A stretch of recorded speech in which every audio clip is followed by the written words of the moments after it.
what was I just talking about? Don't twist people's words like that. And when somebody says something,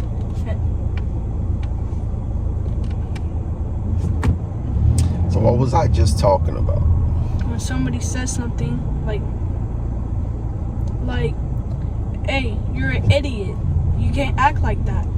Then somebody says, oh, so what are you trying to call me, dumb and stupid? Dude, you're just twisting the words. You're not using like the actual meaning. But doesn't dumb and stupid kind of signifies being an idiot? No, you're acting like one.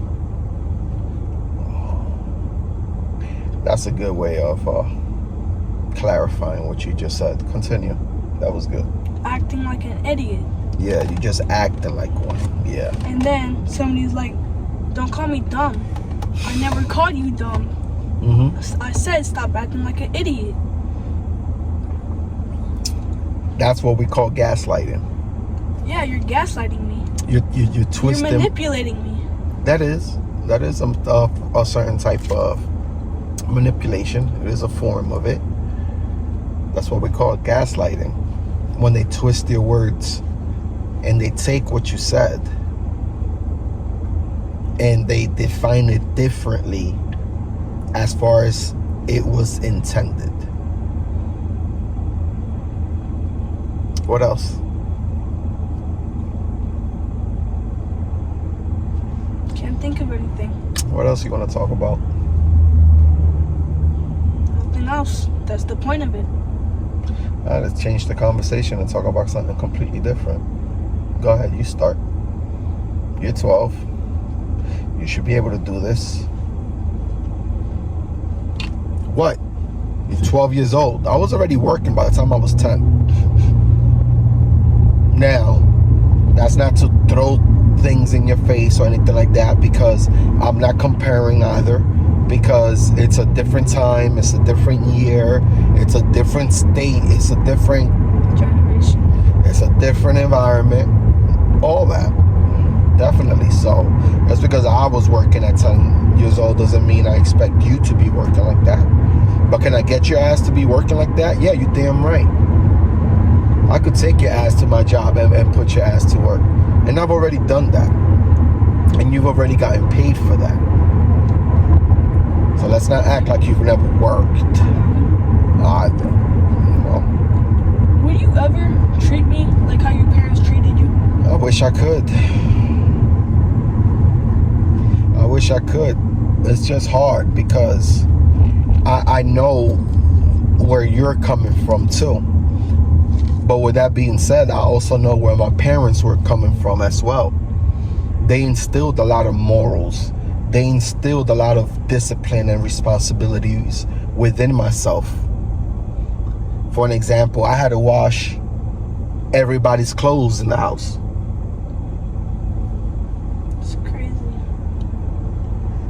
It was 2 bags, two, three, sometimes 3 bags full. And I had to go to the laundromat, which was 2 or 3 blocks away. Wash them, yeah, because the other one I went to was like 2 or 3 blocks away. Wash them, dry them, fold them, and take them back to the house. That's what I had to do.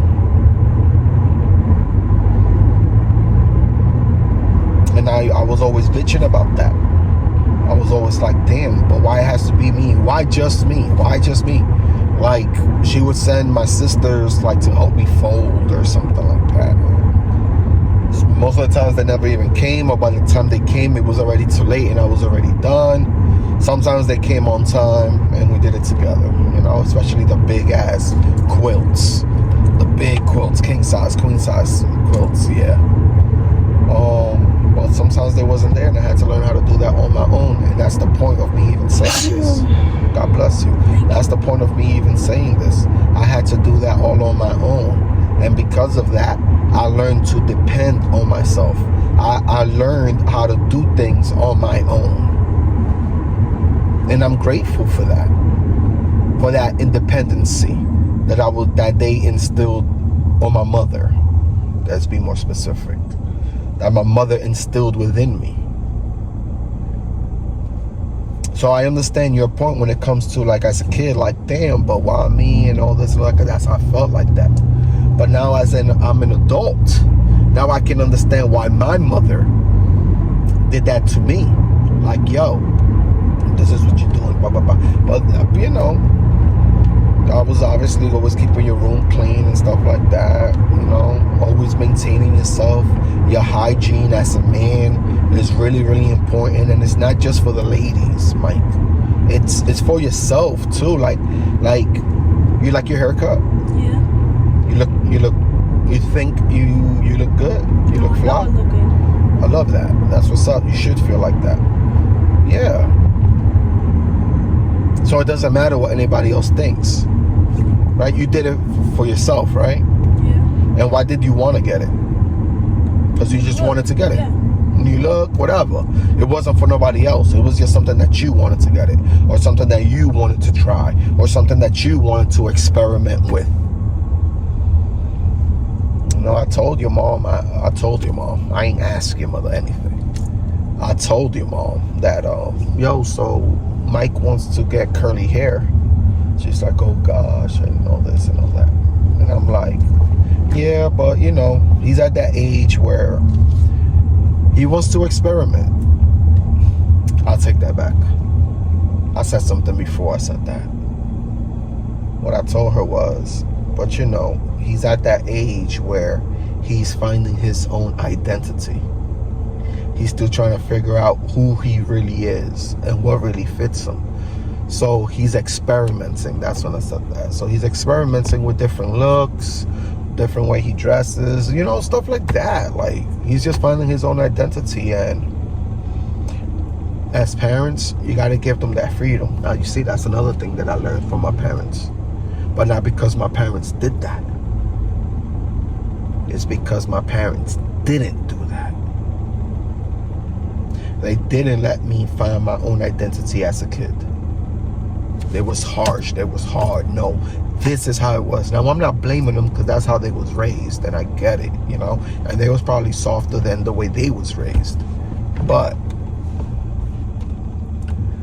I learned that from my parents not doing that. By my parents not letting me just be me. You're looking at that like, what's so wrong with that? Right? Or what? Go ahead. Give me feedback. Give me feedback on what I'm saying. I'm not going to figure out what I'm saying. But I'm just saying, like, that's why I am like that with you. Like, I give you your freedom to be who you got to be. Be who you are. Find who you are. Find your identity. It's okay. As long as it leads to you being a man. Period. So, you find your way. What age did you start, like, trying to learn your new identity? Maybe like 16. When you were about to, like, move out? 17. Nah, I moved out when I was 19. I moved out when I was 18, actually. But yeah, when I was like, let me see, I went into high school. I was a freshman. I was 14. So I would say like around 15. Around 15, that's when I started letting my hair grow, dyeing my hair, perming my hair, earrings, tattoos, getting manicures. Tattoos at 15? No, tattoos I got when I was 18. But you said like when I started, you know, finding my own identity. So all this, everything I'm telling you, it took years. It wasn't like from one day or 1 year. It took years for me to find my identity. It wasn't so quick like that, Mike. So is don't. this your identity? Who I am now? Yeah. Most of it, yeah. Most of it. I feel like life is a journey where you continue to try to find your own journey. I apologize. Or life is a journey where you continue to find your own identity.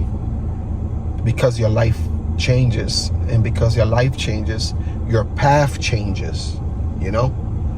The only thing that stays the same is the destination, is your goal. It's what you're trying to accomplish. It's where you're trying to go.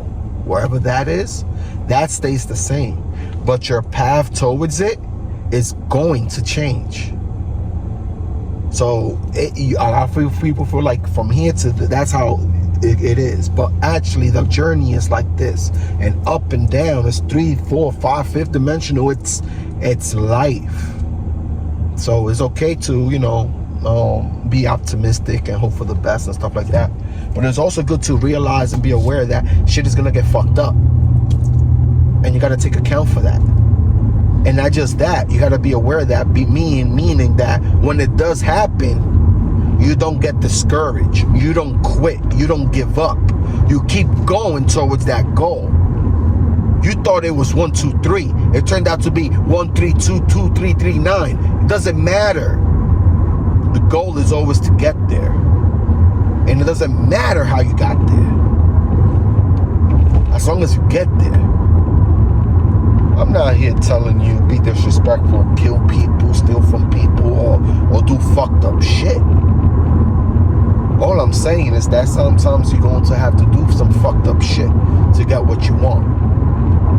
A lot of people don't say that. A lot of people don't talk about that. But let me ask you this question, and really think about this question before you answer me. Cool?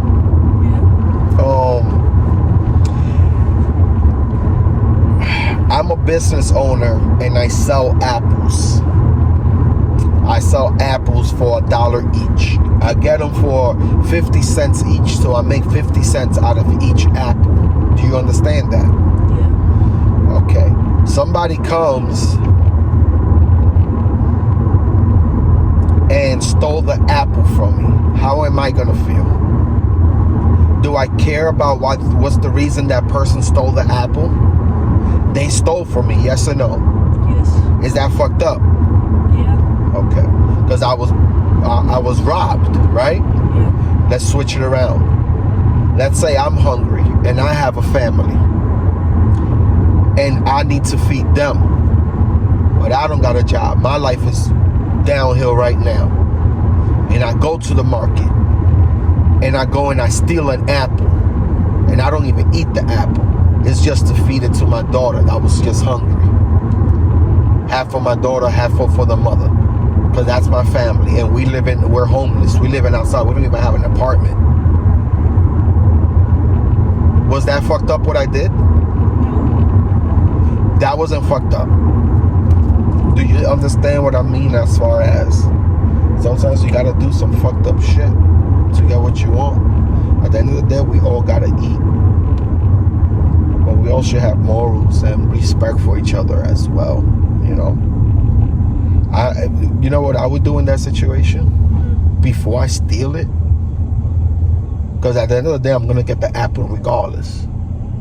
But before I get the apple, I will go to the business owner. Hey, yo, we haven't eaten in a few days. I got no money. I ain't got whatever. Can I just please have an apple so I could feed my family? And if not, can I please have a place to work? Are you hiring? Do you know somebody that's hiring? So that I may be able to feed my family. Here, I'm gonna get an apple, but I'm gonna pay you back. You know what I'm saying? Like, yeah, you gotta do some messed up shit to get what you want, but there's always a certain way to go about things. Sometimes you ain't got no choice. Know that.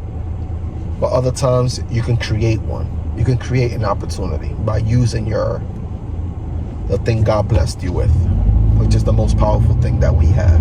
You know what that is. What is it?